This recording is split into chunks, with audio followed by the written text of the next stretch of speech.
नमस्कार दोस्तों, उत्थान साइंस एकेडमी के यूट्यूब चैनल पर आपका हार्दिक स्वागत है। अपना जो टॉपिक था वो आवश्यक पोषक तत्व पर था, एसेंशियल न्यूट्रिएंट्स। पिछले जो लेक्चर में हमने बात की थी वो एक्चुअली नाइट्रोजन के बारे में हमने डिस्कस किया था। मेनली नाइट्रोजन इंपॉर्टेंट है, वहाँ से लगभग हर एग्जाम में अपने सुपरवाइजर देख लो, जेट आईसीएल बीएचयू देख लो, इन सभी में एक क्वेश्चन का वेटेज रह जाता है। आज का जो हमारा टॉपिक रहेगा वो फॉस्फोरस पर रहेगा। जो प्राथमिक पोषक तत्व जिसको अपन प्राइमरी न्यूट्रिएंट्स कहते हैं, जो फॉस्फोरस है ये मेनली इंपॉर्टेंट है। मैं नाइट्रोजन और फॉस्फोरस दोनों को यदि कंपैरिजन करके मैं यहाँ डिस्कस करूँ तो दोनों में इंपॉर्टेंट यहाँ पर फॉस्फोरस को मैं प्राइवेट ही दूंगा। प्राइवेट इसलिए दूंगा कि क्योंकि जो एक पौधा है, पौधे का जो संपूर्ण विकास है वो फॉस्फोरस से होता है। यदि पौधे में फॉस्फोरस की कमी हो गई तो चाहे उसमें नाइट्रोजन कितना ही क्यों न दे दो आप, पौधे का विकास नहीं होगा। वो इसलिए नहीं होगा क्योंकि पौधे में जो जड़ें बनती है, उन जड़ों का जो विकास है वो कौन करता है? फॉस्फोरस करता है। अब यदि जड़ों का विकास ही नहीं होगा तो क्या पौधे का विकास होगा या पौधे का निर्माण होगा? बिल्कुल नहीं होगा। ठीक है ना। तो देखो यहाँ पर मैं बात करूं, जैसे जो हमने नाइट्रोजन में भी बात की थी कि जो नाइट्रोजन है वो पौधों को नाइट्रेट और अमोनियम के रूप में प्राप्त होता है। तो फॉस्फोरस किस रूप में प्राप्त होता है? तो यहाँ पर जो फॉस्फोरस है वो 3 रूप में प्राप्त होता है। एक ये है, एक बार मैं नाम इसके नोट कर देता हूँ, फिर इसको आपको मैं फुल फॉर्म में बता दूंगा। और एक है PO4-3। तो देखिए इसका जो नाम होगा वो मोनोफॉस्फेट होगा। काफी बार ये आपको ये क्वेश्चन भी पुटअप कर लेता है कि जो फॉस्फोरस वो पौधों को किस रूप में प्राप्त होता है। ये डाइफॉस्फेट होगा, यहाँ पर डाइफॉस्फेट, और यहाँ पर होगा फॉस्फेट। एक होता है मोनोफॉस्फेट, एक होता है डाइफॉस्फेट और एक होता है फॉस्फेट। यहाँ पर देखो इसका जो मान है वो कितना है, यहाँ पर 1 है इसलिए मोनो कह दिया, 2 है तो इसको हमने डाई कह दिया। और मेनली PO4-3 का आपको पता होगा, इसको अपन कहते हैं फॉस्फेट। ठीक है सर। अब देखिए जो फॉस्फेट है, यहाँ पर मैं बात करूं, जो फॉस्फोरस है वो मेनली DAP के रूप में अपन पौधे को प्राप्त करवाते हैं। नाइट्रोजन को यदि देना है पौधे में, यदि नाइट्रोजन की कमी हो जाती है तो उसमें अपन यूरिया का छिड़काव करते हैं। लेकिन यहाँ पर यदि मैं DAP की बात करूं, या मैं पहले बात करूं कि जो फॉस्फोरस है वो पौधों को अपन किस रूप में देते हैं? DAP के रूप में। DAP को वहां पर अपन मैं नाइट्रोजन और फॉस्फोरस, या फिर मैं बात करूं यूरिया और जो DAP है, यूरिया को अपन छिड़क कर खेत में डालते हैं तो वो पूरे खेत में फैल जाता है। लेकिन जो DAP है उसको कभी भी छिड़कना नहीं चाहिए, क्योंकि ये पाउडर फॉर्म में होता है। मेनली किस रूप में होता है? पाउडर फॉर्म में। और जो DAP है, मान लीजिए ये अपना खेत है, इसमें यदि DAP यदि हमने यहाँ पर डाला है तो ये यहाँ का यही स्थिर ही रहता है। ठीक है ना। यदि यहाँ पर डाला तो यहाँ पर स्थिर हो जाएगा, यहाँ से ये फिर किसी भी अन्य स्थान पर नहीं जाएगा। इसलिए जो DAP है, DAP को हमेशा पौधे की जड़ों में डालना चाहिए। यदि जड़ों में डालेंगे तो सीधा वो उसके सभी भागों तक पहुंच जाएगा। लेकिन नाइट्रोजन में क्या होता है? नाइट्रोजन को अपन यदि खेत में छिड़क दें तो वो सभी भागों में स्वतः ही फैल जाता है।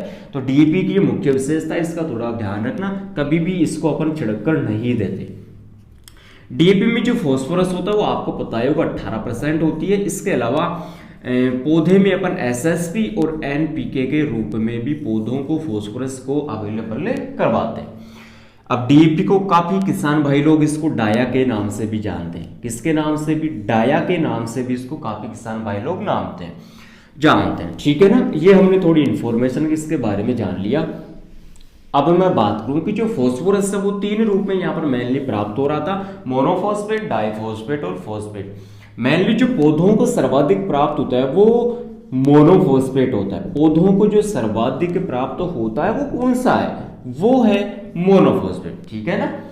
अब यहां पर मैं बात करूं कि pH के बारे में, तो pH 6.5 से लेकर 7.5, इसके बीच में जो फॉस्फोरस है वो सर्वाधिक प्राप्त होता है, या इस pH पर फॉस्फोरस सर्वाधिक पौधों को प्राप्त होता है। डायरेक्ट यदि मैं pH 7.2 की बात करूं तो यहां पर एक तो मोनोफॉस्फेट और एक होता है डाइफॉस्फेट। एक मोनोफॉस्फेट और एक डाइफॉस्फेट, इन दोनों की मात्रा यहां पर क्या हो जाती है? इक्वल हो जाती है, बराबर हो जाती है। ठीक है ना। यदि मैं pH 7.2 की बात करता हूं तो यहाँ पर मोनोफॉस्फेट और डाइफॉस्फेट दोनों की जो मात्रा है वो कैसी रहती है? बराबर। ठीक है ना। अब देखिए मेनली जो हमने इसके बारे में डिस्कस कर लिया कि ये पौधों को में छिड़क कर ना दे के अपन पौधे की सीधे ही जड़ क्षेत्र में इसको पहुंचाते हैं। अब इसके आप प्रॉपर नोट्स बनाते हुए चलिए। सबसे पहले अपन बात करते हैं यहाँ पर कार्य की। किसकी बात करेंगे यहाँ पर? कार्य की। तो देखो इसका जो मुख्य जो पहला कार्य होगा वो होगा कि जो फास्फोरस है वो पौधों को या मैं बात करूं कि इसमें जड़ों का विकास होता है। पहला काम क्या होगा इसका? जड़ों की वृद्धि या फिर जड़ों का विकास। तो सीधी सी बात है, यदि जड़ों का अच्छा विकास हो गया तो पौधा भी बढ़िया बन जाएगा, ठीक है ना, कोई दिक्कत नहीं। अब यहां पर मैं फिर बात करूं कि जो फास्फोरस है, नाइट्रोजन की हमने पहले बात की थी। जो नाइट्रोजन है वो पौधों को 1 से 5% प्राप्त होता है। एक स्वस्थ पौधा जो होता है, स्वस्थ पौधे में जो नाइट्रोजन है ना वो 1 से 5% होती है, लेकिन फास्फोरस कितनी होती है? 0.1%। कितनी होती है? 0.1% यहाँ पर होनी चाहिए, ठीक है ना। सेकंड यहाँ पर होगा कि जो फास्फोरस है उसको अपन ऊर्जा मुद्रा के नाम से भी डिफाइन करते हैं। किसके नाम से? ऊर्जा मुद्रा। ऊर्जा मुद्रा इसलिए कहा कि इसमें देखो एक तो होता है एटीपी होता है और एक इसमें होता है एडीपी, ठीक है ना। एटीपी के अपन नाम की बात करें तो एटीपी का नाम होता है यहाँ पर एडिनोसिन ट्राइफॉस्फेट। क्या नाम होता है? एडिनोसिन ट्राइफॉस्फेट, ठीक है, ठीक है सर। अब बात करो एडीपी की बात करें तो डी से यहाँ पर क्या हो जाएगा? डाई। टी से ट्राई हुआ था, डी से क्या हो जाएगा? ड्राई। तो एडिनोसिन डाइफॉस्फेट हो जाएगा और एडिनोसिन ट्राइफॉस्फेट। दूसरे वर्ग की यहाँ पर बात करूं तो सर इसको अपन जीवन चक्र की कुंजी कहते हैं। क्या कहते हैं? जीवन चक्र की, हमने इसको क्या कह दिया? कुंजी कह दिया। अब देखो जीवन चक्र की कुंजी, जैसे एक ताले की एक कुंजी या अपन जो चाबी जिसको अपन कहते हैं, तो बिना चाबी के अपन ताले को खोल नहीं सकते। ताला चाबी का एक सिद्धांत भी आपने पढ़ा होगा, एमिल फिशर ने दिया था। तो देखो जीवन चक्र की कुंजी इसलिए दे दिया इसको नाम की, यहाँ पर आरएनए और जो डीएनए है, कौन कौन से? आरएनए और डीएनए का यहाँ पर क्या होता है? निर्माण। आरएनए और डीएनए का यहाँ पर क्या होता है सर? यहाँ पर निर्माण होता है। राइबोज न्यूक्लिक एसिड और डिऑक्सी राइबोज न्यूक्लिक एसिड, नाम तो आपको पता ही होगा। तो यहाँ पर ऊर्जा मुद्रा का भी काम कर रहा है फास्फोरस और यहाँ पर जीवन चक्र का भी यहाँ पर क्या कर रहा है दोस्तों? काम कर रहा है। अब यहाँ पर मैं बात करूं कि पौधे में मेनली यहाँ पर अपन फसल की बात करेंगे। जैसे मैं धान की बात कर सकता हूँ, ज्वार की बात कर सकता हूँ, गेहूं की यहाँ पर मैं बात कर सकता हूँ, चने की यहाँ पर मैं बात कर सकता हूँ। तो उसमें जो दाना है, दाना और भूसा, जिसको अपन चारे के नाम से भी डिफाइन करते हैं, तो इन दोनों का जो अनुपात है ना सर, वो क्या होता है? बिल्कुल बराबर। क्या रहता है? अनुपात दोनों का बराबर। दाना और जो चारा है या भूसा है उसका जो अनुपात है क्या होता है सर? बराबर। तो ये हमने बात कर ली मेनली इसके कार्यों के बारे में। अब बात कर लेते हैं कि कमी के लक्षण है वो कहाँ कहाँ पर पाए जाते हैं और लक्षणों से हमें क्या नुकसान होगा। तो देखो सीधी सी बात है यहाँ पर। अब हमारा जो पॉइंट होगा वो क्या होगा? वो होगा कमी के लक्षण। कमी के लक्षण। तो देखिए सर यहाँ पर मैं बात करूं जो कमी के लक्षण है वो पौधे की नई शाखाओं पर ना होके यहाँ पर होगा पुरानी पत्तियों।